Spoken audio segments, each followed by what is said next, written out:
का अंत का क्लास में फिर से स्वागत है। अभी भी हमने पिछली क्लास में पढ़ा था डिसेंट फार्मूला का डेरिवेशन। अब हम लोग पढ़ेंगे डिसेंट फार्मूला का दो चार क्वेश्चंस हैं, उस पर हम लोग उसको अप्लाइड कर लें, देख लें। ये ख़त्म होने के बाद हम लोग पढ़ेंगे सेक्शन फार्मूला। फिलहाल हमारे पास 3 क्वेश्चन हमने लिख रखा है पहले से ही। तीनों क्वेश्चन को देखते हैं डिसेंट फार्मूला कैसे यूज होता है, फिर उसके बाद आगे चलेंगे। चलिए, पहला क्वेश्चन हमको कह रहा है कि एक पॉइंट ए है 2,3, दूसरा पॉइंट है बी 1,5। इन दोनों के बीच का डिस्टेंस हमें फाइंड आउट करना है, मतलब A B equals to what. A B निकालेंगे तो एक सिंपल सा फंडा जो हमारा रहता है उसे हम इसे माइंड में ही सॉल्व करके यहाँ लिखे तो ज़्यादा जल्दी हो जाएगा।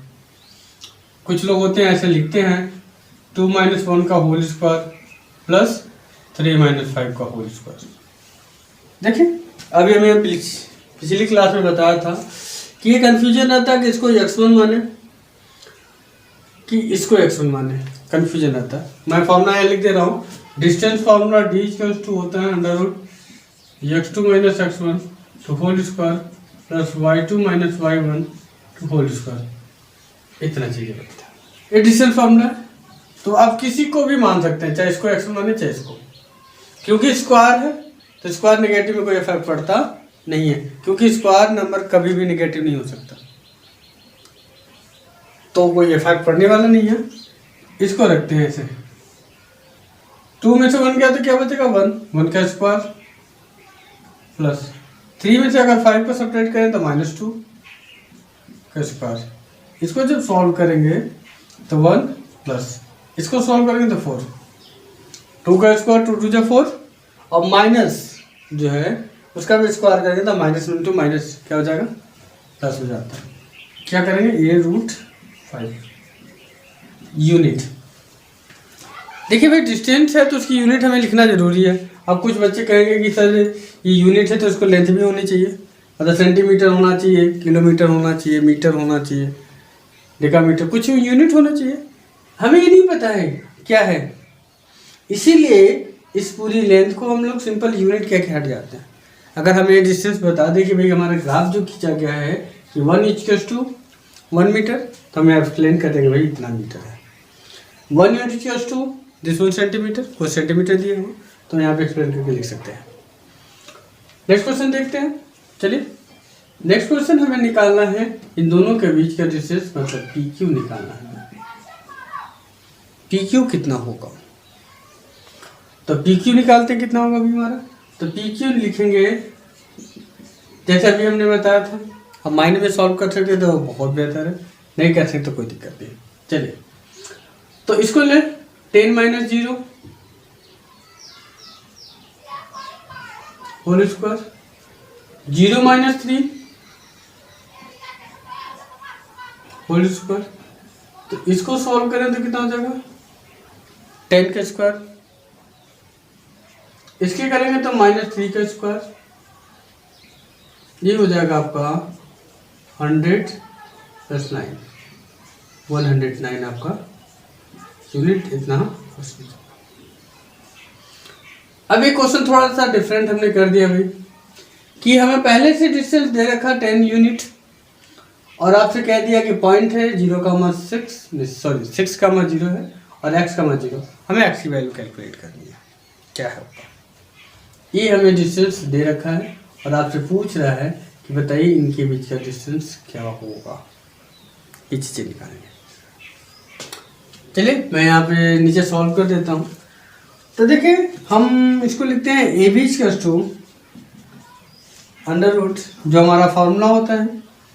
इन्हें दोनों के बीच का लिखना है, मतलब लिख सकते हैं x - 6 to whole square plus 0 - 0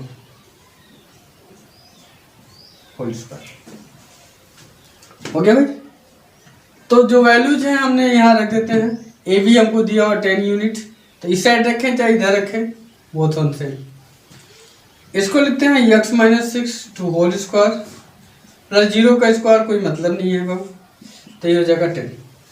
देखिएगा ध्यान से, इस साइड हमारा जो स्क्वायर है, आप कभी भी इसे ओपन करने की कोशिश मत करिएगा। क्यों? क्योंकि जैसे ही आप इसे ओपन करेंगे तो ये क्वाड्रेटिक फॉर्म कर जाएगा। तो क्वाड्रेटिक इक्वेशन फॉर्म करेगा तो फिर कैलकुलेशन बहुत बड़ा जटिल हो सकता है। इसको आप ऐसे ही रहने दीजिए, under root x minus 6 to whole square इसका 10। अब स्क्वायर रूट से बाहर निकल जाएगा, ये बाहर निकलेगा तो प्लस माइनस में x माइनस 6 इसका 10। देखिए इसके दो वैल्यू जा सकते हैं, एक नेगेटिव रखने पे कुछ हो रहेगा और पॉजिटिव रखने पे कुछ और। फिलहाल हम पॉजिटिव लेके चलते हैं। जब पॉजिटिव लेके चलते हैं तो क्या मिल जाएगा हमारा, तो x माइनस 6 इसका 10, तो x इसका कितना भाई 16 आ जाएगा। जब पॉजिटिव लेके चले हम, अगर नेगेटिव लेके चलते हैं ठीक ना, जब हम नेगेटिव लेके चलते हैं तो क्या बनेगा भाई हमारा,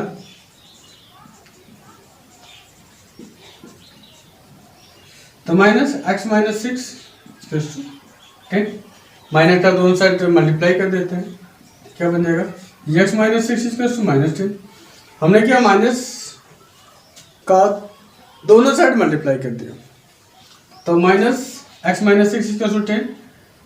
अब ये भी माइनस 10 हो गया, इधर नेगेटिव साइड भेज दें तो क्या होगा, ट्रांसफर करें तो x equal to minus 10 plus 6, तो हमारा क्वेश्चन आ गया x इक्वल टू माइनस 4। इतना हो जाएगा हमारा x की वैल्यू। हमारे पास दो वैल्यूज आ गई, एक तो x इक्वल टू 16 और इनके बीच का भी डिस्टेंस हमारा 10 होगा, और माइनस 4 यहाँ पे रखने पे तो भी डिस्टेंस हमारा। तो ये कुछ क्वेश्चन थे।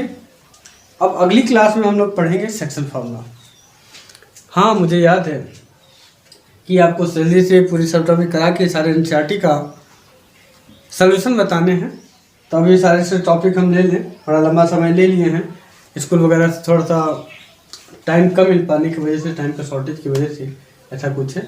मैं जल्दी से कवर कर लूँ, फिर उसके बाद आपके आगे जो प्रोबेबिलिटी हैं, स्टैटिस्टिक्स हैं, ट्रिग्नोमेट्री है, सर्कल्स हैं, सारे टॉपिक्स कवर होने के बाद मैं एनसीईआरटी उठाऊंगा क्लास 10th का, उसके सारे सलूशन बताऊंगा। 9th और 11th 12th के भी सारे टॉपिक्स को कवर करने हैं। आज के लिए बस इतना ही, आप सर्च कर लीजिए। हाँ अगर आपको कोई सवाल हो तो आप कमेंट करके बताइएगा, कहीं भी अगर आपको दिक्कत हो रही है या पिछली वीडियो में कुछ प्रॉब्लम हो रही है तो प्लीज़ इसे कमेंट कीजिएगा, मैं उस पर एक अलग से वीडियो बना के डालने की कोशिश करूँगा। चलिए नोट कर लीजिए इसे।